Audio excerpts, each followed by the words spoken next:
In 1967, a man who had struggled with his own addiction and believed deeply in the power of a strong community took a big chance and purchased this property.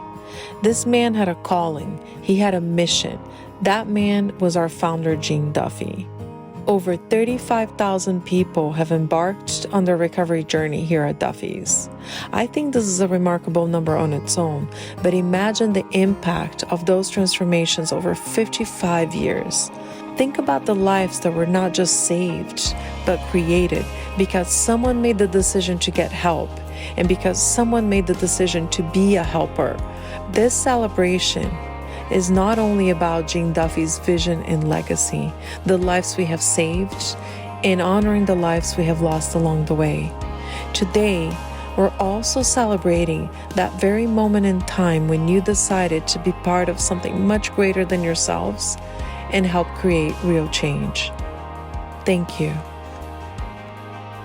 It feels really good to be able to say out loud why it is that we work in this field. It kind of reminds us of why we're really here, and why I think most of us, if not all of us, are here is to save lives. We talk about this tree a lot being our miracle tree, and we talk about how the roots of this tree are 12 steps. That's always going to be our roots. As long as Jillian and I live and work and breathe here at Duffy's, the roots of Duffy's will be 12 steps. The trunk is DBT, dialectical behavioral therapy. That's the core of what we do. And then the branches are different treatment modalities. That's great. But another way to look at it is that the roots of that tree are the people that built this program.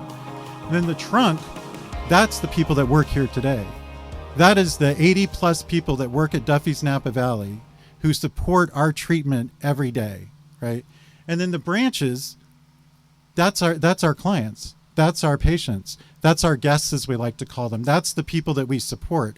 So all of that together, this tree represents what we really want to celebrate, which is our staff, because it's our staff that really hold everyone up. I hope you guys end up leaving, feeling and recognizing how much you brought to everyone's life by being here every day. And then also some of the people that used to work here, some of them are gone and no longer with us. And you all are going to be part of our outpatient christening, where we're going to christen one of the buildings in the name of John Diedrichson, and the other building in the name of Mary Burwell, the Mary Burwell Memorial Treatment Center, and Johnny's house for the supportive housing that we have at the center. Both of those people were really important to me. They're really important to our program. People are going to speak more about them at the event, but I'd like to share with you that Mary was selected partly because her spirit was so strong. Was so strong for recovery. She, when we evacuated for the glass fire, she spent 7 nights and 8 days with us, treating our clients at a Holiday Inn. She was one of the only people that was there every minute of the day that we were evacuated to support our clients. And then John Diedrichson, some call him Johnny, some call him Big Book Johnny. So much passion and love for recovery. He taught a Big Book class that you could not leave that class without feeling excited about the smallest thing. I don't think I'd be here without him. So of course we're naming both of these buildings after these two wonderful people.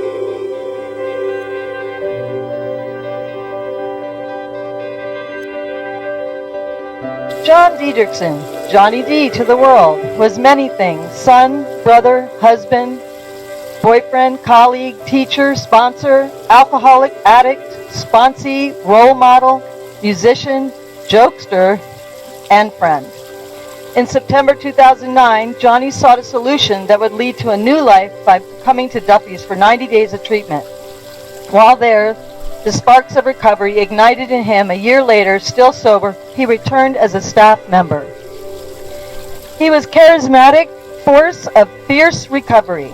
He protected his sobriety like a warrior, working the program daily. His enthusiasm was infectious, whether it was sharing his story or reading from the Big Book. He commanded and captivated the room. His ability to read, connect, and understand people was a gift. He had an ability to reach the unreachable and reason with the unreasonable. This made it possible for him to kindle the flame of recovery in hundreds of those suffering the pain of addiction. He touched everyone with his kind heart, loving honesty, and humor. His legacy lives and continues to be passed on from those he inspired to do the work, move forward, and be of service to others in joyful ways. My life has never been the same since I met him and his wonderful family. I mean, the words and the dedication said it all. His recovery was first and foremost. His humor was over the top. When somebody was sharing about him pacing back and forth when he would do the big book studies, I remember that. And when his mom and I got to go to a meeting to hear him share in Santa Rosa, he did the same thing, and he lit everybody's fire. You just really wanted to recover when you got to listen to him. He was an amazing man, a bright light, and the world got really small when he left us. All I can say is I know you're here, you're all around us, you're in every one of us, and you're here with us as we dedicate this whole day to more recovery for anybody who wants it or needs it.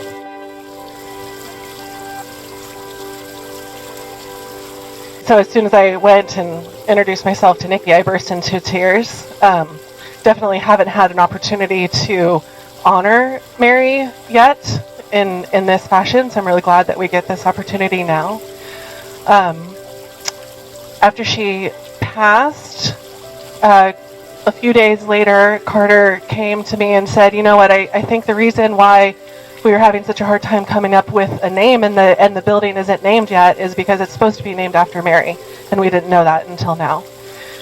And it's perfect that it's named after her, partly because she would not want it. Right? She would think that we're just being silly, that she's not deserving of this in some way, but she so is. She so is. I used to tease her. I was convinced that she had mafia connections. And so we lovingly called her Nux. And she also thought that was really silly. But also she played along with it in a way that made you think, like, actually you probably do have connections. She was also a really fierce advocate for every client that she had. She lived so authentically, and Hal has talked about this too, about I aspire to be more like her.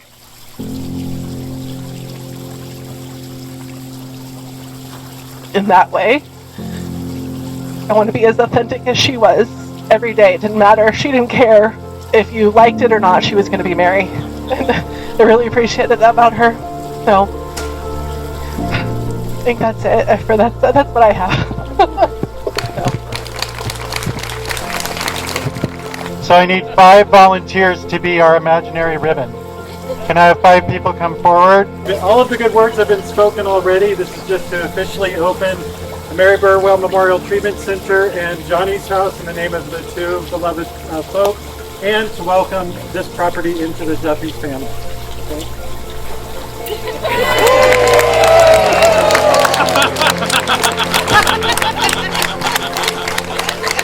The people that are drawn here, of the leadership teams that have come through here, it is always about listening to the addicts who show up, focusing on what they need, finding the things to give the most number of people the best kind of help, and to fan the sparks of hope into the flame of recovery.